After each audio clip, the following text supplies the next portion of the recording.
In this video, we are going to learn how to identify if a function is linear, exponential, or quadratic by looking at its equation.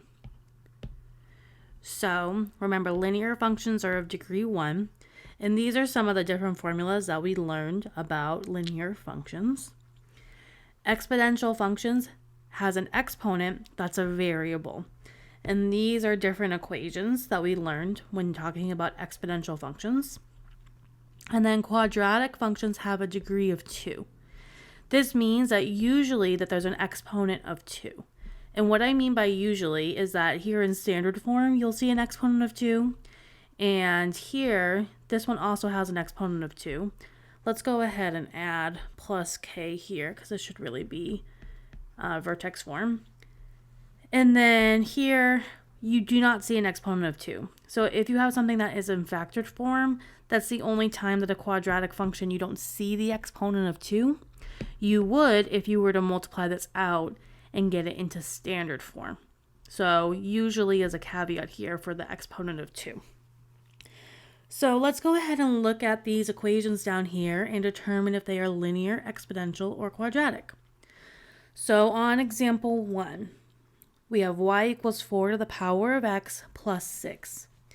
This one is exponential. We know it's exponential because the exponent is a variable.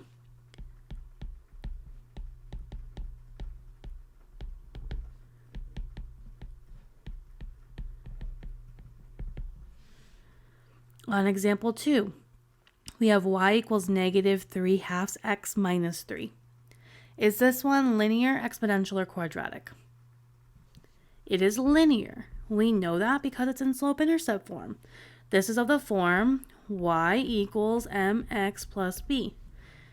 So it's in slope-intercept form. Now, there's lots of different ways that you might have known this. You could have said, oh, the degree is 1. It's in slope-intercept form. It's in the form y equals mx plus b.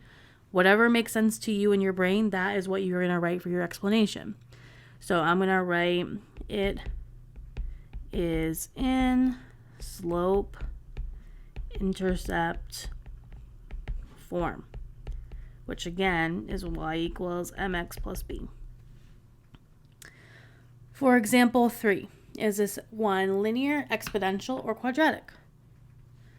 This one is quadratic, and that is because the highest degree is 2.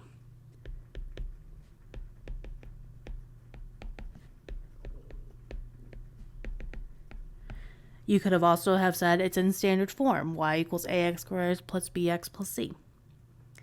Go ahead and pause this video and determine if examples 4, 5, and 6 are linear, exponential, or quadratic. On example 4, we have y equals 3 times 0.2 raised to the power of x. This one is exponential because the exponent is a variable.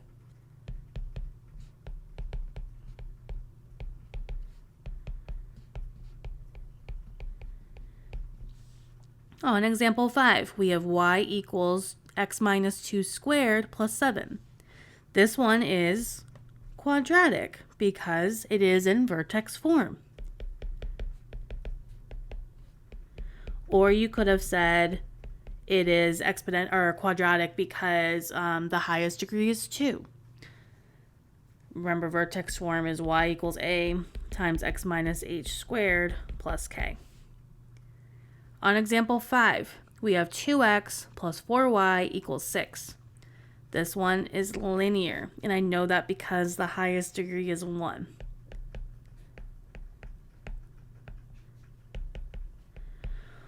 Or you could have said it's of standard form, ax plus by equals c.